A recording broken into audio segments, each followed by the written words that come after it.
اللہ کا وہ بندہ جس کا میں تذکرہ کرنے جا رہا ہوں، ایک واقعہ سنانا چاہتا ہوں۔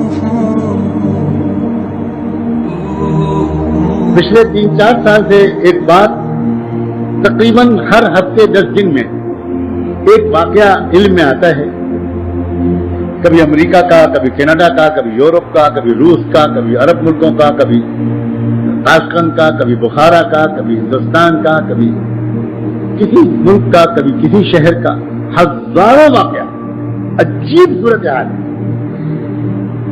ایسی ہی باتیں سن کر یا اس سے بھی زیادہ بے چینی دل میں اللہ نے اپنے کسی بندے کے دل میں ڈالی، اور اس کو تلاش پیدا ہوئی کہ اللہ آپ نے میری دل کی دوا کہاں رکھی ہے، مجھے اس مسیحا تک، اس مربی اور مرشد تک، اس رہنما تک پہنچا دے میرے اللہ۔ بے چینی اور اضطراب یہ دراصل ترقی کی کنجی ہے۔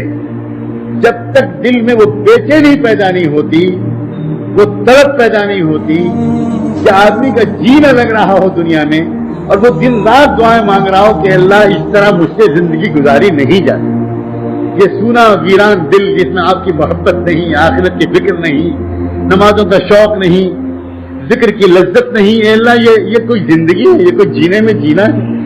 اللہ میں اپنی زندگی کو بدلنا چاہتا ہوں، دل کو بدلنا چاہتا ہوں، کہاں جاؤں؟ میری سمجھ میں نہیں آ پا رہا، میں چن نہیں پا رہا۔ آپ رہنمائی فرما دیں، جس کو استخارہ کہتے ہیں۔ سینکڑوں لوگ، بلکہ اب تو ہزاروں تک تعداد پہنچ گئی۔ عجیب معاملہ ہو رہا ہے، ہر کچھ دن کے بعد کوئی شخص ہماری حضرت کے پاس پہنچتا ہے، اگر سفر کر کے جا سکتا ہے تو جاتا ہے، حج میں مل سکتا ہے تو ملتا ہے۔ ہر سال ہزاروں ایسے لوگ حج میں ان کو تلاش کرتے ہیں، عمرے میں وہ جاتے ہیں تو وہاں ان کو ڈھونڈتے ہوئے لوگ آتے ہیں۔ کوئی کسی طرح ای میل کے ذریعے، فون کے ذریعے، خط کے ذریعے اپنی بات ان تک پہنچا سکتا ہے۔ تو اب ایسے ہزاروں لوگ دنیا میں ہیں، جن میں سے کئی سو کو تو میں بھی جانتا ہوں، کہ جو ایک ہی طرح کا واقعہ بیان کرتے ہیں، تھوڑے بہت فرق کے ساتھ، اور وہ یہ کہ میں تڑپ رہا تھا، اعتکاف کیا میں نے، صدقے کیے، روزے رکھے، زکات دی، اللہ سے چمٹا، رویا، تڑپا، توبہ کی، اور یہ کہا کہ اللہ مجھے کسی طرح اپنے کسی ایسے اچھے بندے تک پہنچا دیجئے جس کے پاس بیٹھ کر میں بھی نیک بن جاؤں۔ تو عام طور پر اللہ کے ایسے بندوں کو عجیب و غریب بات ہو رہی ہے کہ اکثر حضور پاک صلی اللہ علیہ وآلہ وسلم کی زیارت نصیب ہوتی ہے، اور وہ رہنمائی فرماتے ہیں کہ ہمارا دوست ہے ذوالفقار، اس کے پاس چلے جاؤ۔ میں مکہ مکرمہ کے ایک رہنے والے کا واقعہ آپ کو سنانا چاہتا ہوں۔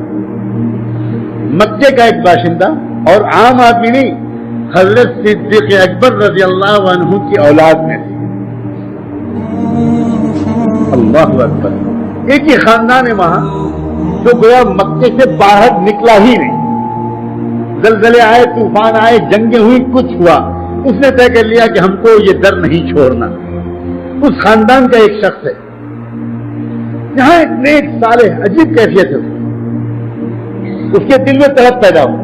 اس نے حضرت کی ایک کتاب پڑھی عربی میں، تصوف و سلوک پر جو کتاب ہے حضرت کی، وہ اس نے عربی میں پڑھی، اور دل میں شدید بے چینی پیدا ہو، اور یہ بے چینی اس کو اس حد تک کر دی کہ پورے حج میں، وہ حج کے مجمع میں، بھیڑ میں، عرفات میں، مینا میں، حرم شریف میں، سڑکوں پر ڈھونڈتا پھرتا تھا، اور جو نظر آتا کوئی ہندوستانی یا پڑوس کے ملک کا، اس سے پوچھتا تھا کہ اس کتاب کے مصنف کو جانتے ہیں، کہیں ملاقات ہو پائے گی میری؟ عجیب دیوانگی کے ساتھ، یہاں تک کہ وہ مایوس ہو گیا تو حج کے بعد مدینہ منورہ چلا، وہاں جا کر درود شریف کا اہتمام کر کے دعا مانگنی شروع کی، اللہ تعالیٰ سے کثرت سے دعا مانگنی شروع کی۔ ایک دن بالآخر اللہ تعالیٰ کی توجہ ہوئی اور حضور اکرم صلی اللہ علیہ وسلم کی زیارت نصیب ہوئی، اور دیکھا کہ حضور بیٹھے ہیں صحابہ کرام کے ساتھ، ترتیب کے ساتھ صدیق اکبر رضی اللہ عنہ بیٹھے ہیں، عمر فاروق، سیدنا عثمان، سیدنا علی اور چند صحابہ، اور صدیق اکبر کے پیچھے لگے بیٹھے ہیں ایک اور بزرگ۔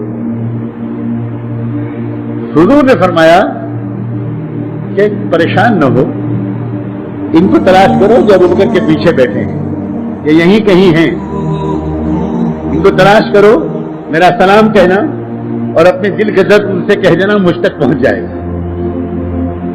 اب بہت ایمان کی تعریف ہو گئی. کہاں کرے ایک ایک امام مسجد نبوی کی صفوں میں گھومتے پھر رہے ہیں. لوگ حیران کہ اس کو ہوا کیا اس شخص. یہ ایک ایک کو دیکھتا پھر رہا ہے, ایک ایک سے پوچھتا پھر رہا ہے, اس شکل کو دیکھ رہا ہے, اس صورت کو دیکھ رہا ہے کہ جو صورت خواب میں دکھائی گئی صدیق اکبر کے پیچھے بیٹھی ہوئی. بالآخر مکہ مکرمہ میں طواف کرتے ہوئے اس شخص کی نگاہ حضرت پر پڑ گئی. بس انتظار کرتا رہا کہ طواف مکمل ہو, اور طواف مکمل کے بعد وہ آ کر لپٹ گیا. وہ عجیب اس کی کیفیت. حضرت حیران, استقبال کیا, اس کو خیریت پوچھی. عربی زبان اس کی مادری زبان, ظاہر ہے کہ خالص عربی نسل, عربی میں بات چیت شروع ہوئی. حضرت نے ازراہ اخلاق فرمایا آئیے گھر چلیں. ابھی اس نے کچھ کہا نہیں. گھر پہ آ کے اس نے آ کر اپنی بات کی. جب حضرت بیٹھ گئے اور اپنا تعارف کرایا اور کہا کہ میں بہت عرصے سے مانگتے مانگتے میری عجیب کیفیت ہے, میں پہلے ایک کتاب کے مصنف کو تلاش کرتا رہا, وہ نہیں ملے. پھر میں نے اللہ تعالیٰ سے بہت دعا مانگی, پھر آپ کی شکل مجھے دکھائی گئی, اور میں آپ کو نہیں جانتا کہ آپ کون ہیں. آپ مجھے بیعت کر لیں اور مجھ کو کسی طرح تقوی والا بنا دیں. مجھ کو اللہ تعالیٰ کا نیک بندہ بننے کا شوق ہے, مجھے کچھ نہیں چاہیے. میں گناہوں سے توبہ کر کے اللہ کا نیک بندہ بنانا چاہیے. ابھی تک اس نے نہیں بتایا تھا کہ وہ ہے کون. تو حضرت نے ان سے کہا کہ آپ تو ہمارے سر کے تاج ہیں, آپ عربی النسل ہیں, مکہ مکرمہ میں رہتے ہیں. اس عاجز کے پاس جو امانت آپ ہی کے آبا و اجداد کے سے ملی ہے وہ میں یہ عاجز آپ کو ضرور پیش کرے گا, ضرور پیش کرے گا. آپ انشاءاللہ حرم چلتے ہیں ابھی تھوڑی دیر میں, وہیں بیٹھ کر انشاءاللہ آپ کو بیعت کریں گے. وہاں بیٹھ کر بیعت کرنے کے بعد اس شخص نے اپنا تعارف کرایا کہ میں صدیق اکبر رضی اللہ عنہ کی اولاد میں. حضرت کھڑے ہو گئے اور بس حضرت پر عجیب کیفیت, اور کہا کہ آپ میرے لیے مغفرت کی دعا مانگ.